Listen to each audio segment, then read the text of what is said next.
ज्योत्सना जी और उनके पति जीवन की सारी जिम्मेदारियां पूरी कर चुके थे। पैसे की कोई कमी नहीं थी, तो घूमना फिरना भी लगा रहता था। अरे बेटी के घर जाकर तो मजा ही आ गया, लेकिन विदेश से अच्छा तो देश ही लगता है। अब मन को चैन मिला। अरे लेकिन वहां की औरतें देखिए, कितनी फिट, स्मार्ट और चमकती हुई। आदत से तो बाज नहीं आओगे आप। अरे मजाक कर रहा हूँ यार। अच्छा मैं जरा बाजार होकर आता हूँ। पति बाजार जाता है, जहां उसे एक अजीब सी दुकान दिखाई देती है। अरे ये क्या बात हुई?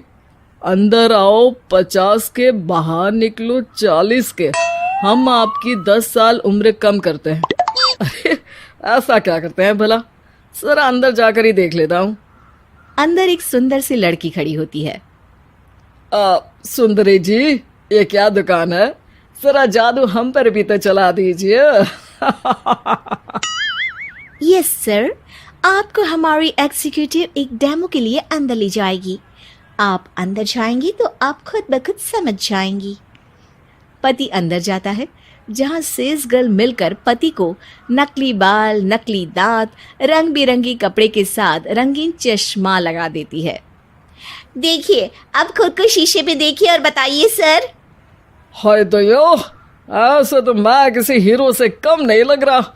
दे दो, सारा सामान पैक कर दो। पति खुशी खुशी वहां से निकल जाता है। घर आकर वो सारा सामान छुपा देता है। फिर अगली शाम। सुनो, मैं वॉक पर जा रहा हूँ। इस वक्त? अरे नाती पोतों को वीडियो कॉल करके बात तो कर लो। अब हाँ, आकर करता हूँ ना, पक्का पक्का। पति बाहर जाकर सारा मेकअप करता है और मार्केट में घूमता है, जहां उसे एक स्मार्ट सी महिला दिखती है। क्या आपको मुझसे कोई काम है? नहीं नहीं, आप तो बहुत हैंडसम है। थैंक्स। वैसे आप भी कम नहीं है। वैसे क्या उम्र होगी आपकी? लगता कितने का हूँ? 40 के तो पूरे लगते हैं। अब क्या था, 50 साल के पति को कोई 40 का बोल दी तो। वैसे तो कम का हूँ, लेकिन टेंशन के कारण थोड़ा उम्र में बड़ा देखने लगा हूँ।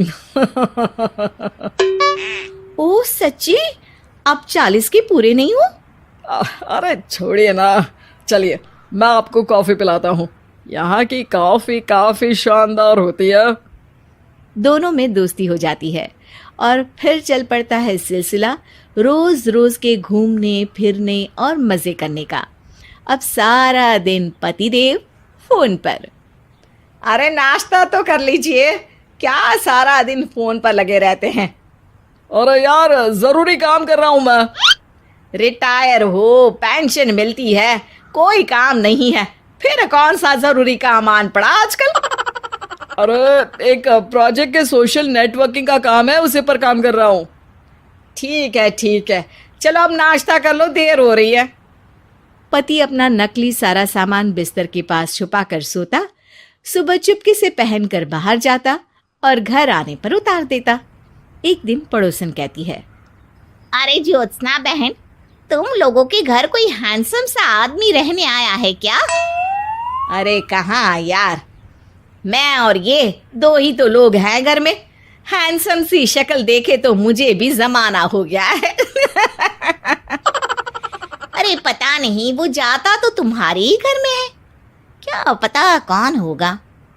अरे तुम्हारी उम्र हो रही है ना, और भाई साहब को भी गए 5 साल हो गए, शायद इसीलिए अब सारे हैंडसम नजर आ रहे होंगे। पड़ोसन भी ज्योत्सना की बात पर मुस्कुराकर वहां से चली जाती है। एक दिन, अरे सुनो जी, बहू बेटा और पोता आ रहे हैं, कुछ दिनों के लिए वो हमारे साथ ही रहेंगे। अरे शिट यार, ये क्या है? बेटे ने तो कर ली शादी, अब क्या करने आ रहा है यहाँ पर? अरे कैसी बात कर रहे हो जी, इस उम्र में तो माता पिता तरसते हैं कि बच्चे आकर साथ रहे, लेकिन आप है कि।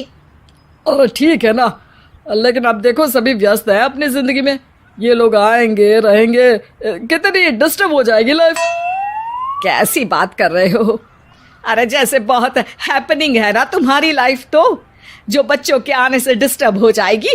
अरे दिन काटने मुश्किल होते हैं, बच्चे आ जाएंगे तो थोड़ा दिन रात पता तो चलेगा। ओफो, ठीक है, लेकिन बोल देना कि ना कोई मेरे कमरे में आए, ना मेरी लाइफ पे दखल दे कि मैं कहाँ जा रहा हूँ, क्या कर रहा हूँ, समझी? खैर, वो दिन भी आ जाता है जब बहू, बेटा और पोता उन लोगों के घर आते हैं।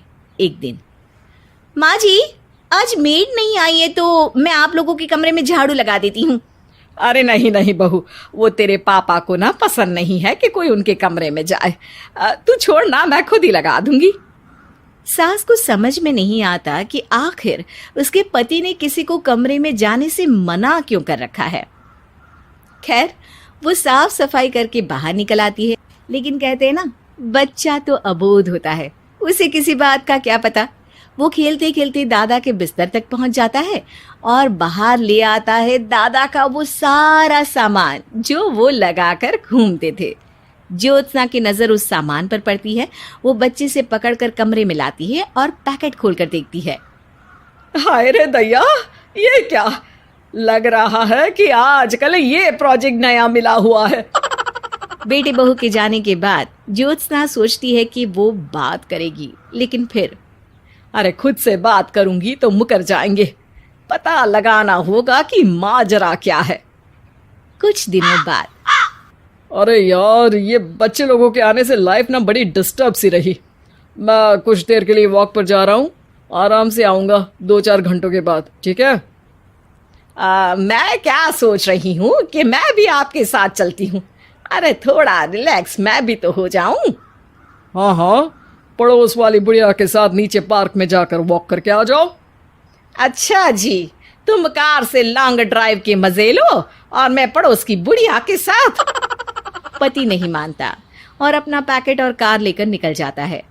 रास्ते से वो उस महिला मित्र को फोन करता है। हाय ब्यूटीफुल, मैं कुछ दिनों के लिए आउट ऑफ कंट्री था, आज आ गया तो सोचा तुमसे मिल लूं। हाँ, क्यों नहीं, क्लब में आ जाओ। पति क्लब में पहुंचता है, सारा नकली सामान चिपका भी लेता है, लेकिन उसे पता नहीं होता कि ज्योत्सना ने सबका गोंद निकाल दिया है। ओ बेबी, मैंने आपको बहुत मिस किया। मैंने भी। लेकिन वो जैसे ही हंसता है, उसके नकली बाल गिरकर हाथ में आ जाते हैं, जिससे उसका सर गंजा दिखता है। ओ ये क्या! तभी उसका दांत भी हाथ में आ जाता है और ज्योत्सना के पति का सारा बुढ़ापा उसकी दोस्त के सामने आ जाता है। हे भगवान, अंकल जी, कौन है आप? कैसी बात कर रही हो अंकल? मैं तो तुम्हारा दोस्त हूँ। अरे पर हो तो अंकल ही ना। नकली दांत, नकली बाल और क्या क्या नकली है। पति को गुस्सा आ जाता है। वो महिला के बाल पकड़कर खींचता है, जिसके बाद उसका बाल भी उसके हाथ में आ जाता है और महिला के सारे पके बाल सामने आ जाते हैं। ओह, तो तुम भी उसी दुकान से हो? जाओ 50 की निकलो 40 के। हाँ, बढ़िया आई मुझे अंकल कहने वाली। लेकिन ये समझ में नहीं आ रहा कि मेरे बाल और दांत बाहर कैसे आ गए। तभी वहां ज्योत्सना आ जाती है। जी, मेरी वजह से। चलिए इन आंटी जी को नमस्ते कहिए, फिर घर चलते हैं और वहां मैं बनाऊंगी आपको 40 का।